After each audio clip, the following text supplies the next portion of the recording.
Si la visite du président russe en Inde a été courte, elle n'en était pas moins importante. De fait, le déplacement de Vladimir Poutine a été très observé.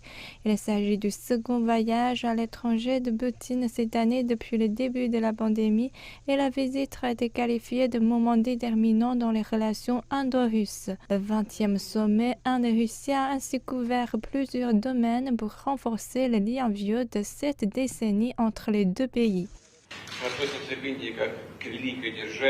Nous percevons l'Inde comme une grande puissance, une nation amie et un ami éprouvé. Nous coopérons également dans les domaines militaires et techniques comme avec aucun autre pays. À cet égard, nous sommes préoccupés par l'évolution de la situation en Afghanistan. Malgré les défis posés par la COVID-19, il n'y a pas de changement dans la croissance des relations indo-russes. Notre partenariat stratégique spécial et privilégié continue de se renforcer. Quelques heures avant la rencontre, les ministres indiens et russes des Affaires étrangères et de la Défense ont tenu leur tout premier dialogue ministériel 2+2 dans le but de discuter de questions d'intérêt commun. 4 accords de défense ont été signés pour étendre la coopération militaire sur l'acquisition du système de missiles de défense aérienne S-400.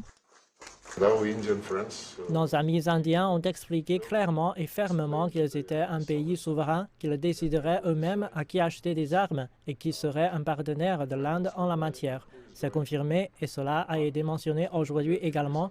Les relations russo-indiennes sont caractérisées et restent un partenariat stratégique particulièrement privilégié.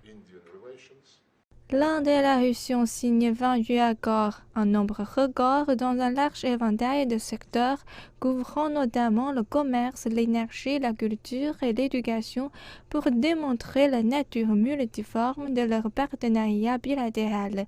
Dans la même optique, le président Poutine a invité le Premier ministre Modi à se rendre en Russie l'année prochaine.